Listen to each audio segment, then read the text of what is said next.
سلامونه، په خیر راغلی.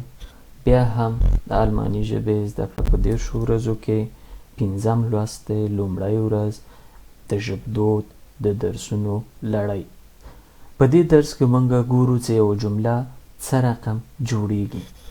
که چېرته موږ یوه مثبته جمله په آلماني ژبه کې جوړوو چې هغه نه سوالیه وي نه منفي وي، نو یا پوښتنه یا ځواب وي، په دې صورت کې زموږ جمله یوه مثبته جمله ده چې پای یا هماغه پای ختم په یوه ټکي باندې کیږي.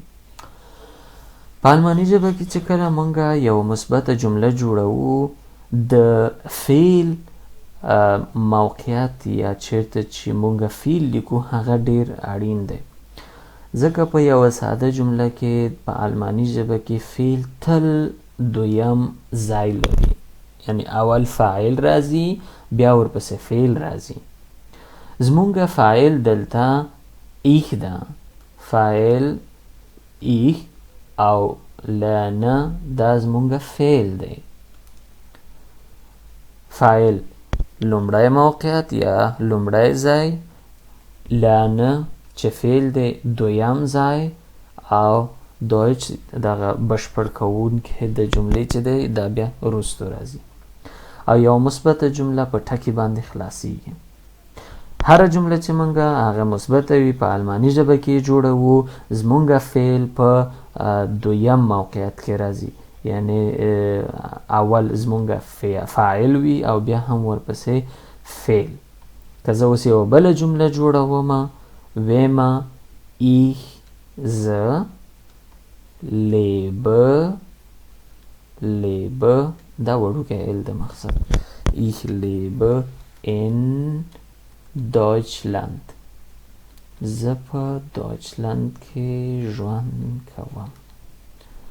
نو lebe چې کوم فعل دی دویم ځای ته راغی او ich تل په اول ځای کې پاتې کېږي. که چېرته مونږ اوس پوښتنه جوړوو، یوه پوښتنه کوو، نو هغه به څنګه کوو؟ د پوښتنې لپاره دوه لارې دي په آلماني ژبه کې. یو هغه د پوښتنې کلمې یا لغتونه دي چې مونږ یې کاروو، چې هغې نه یوې وو ده. مونږ به وو سر د جملې کې راولو او بیا دویم ځای کې بیرته زمونږ فعل راځي چې بشپړ کوونکی، یا کله چې زمونږ جمله بشپړیږي په پای کې هم د سوالیه نښه راځي.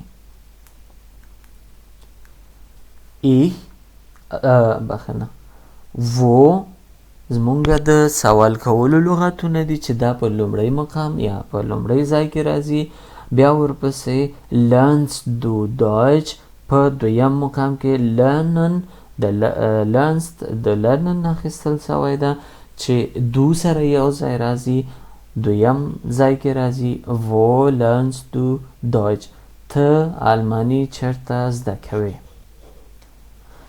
بیا راځو بله پوښتنه کوو چې د آلماني ژبه کې بله څه رقم پوښتنه جوړولی سو. مونږ ویل چې دلته مونږ هغه د پوښتنې کولو لغتونه را واخیستل، استعمال مو کوي، یو د هغې نه وو. اوس دلته راځو خپله هم دغه فعل مونږ سر د جملې کې راولو او بیا پس له هغې نه تکمیل کوونکی د جملې راځي.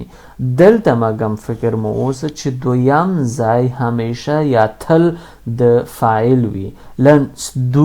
lernst du Deutsch، آیا ته آلماني زده کوې؟ دلته یې ویلې چېرته آلماني زده کوې، چېرته آلماني زده کوې. دلته وایو آلماني زده کوې، آلماني زده کوې.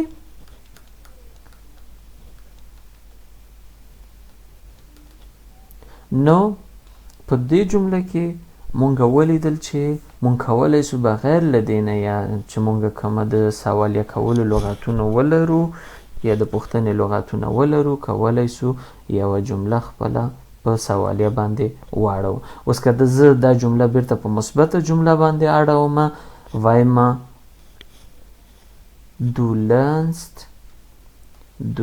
lernst Du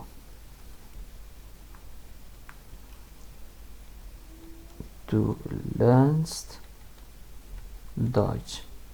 ته آلماني زده کوې. دا یوه مثبته جمله ده.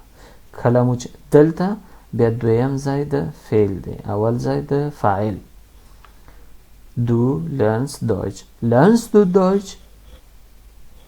دا زمونږ فعل بیا په سر کې راځي. ښې چارې، تر بیا د خدای په امان.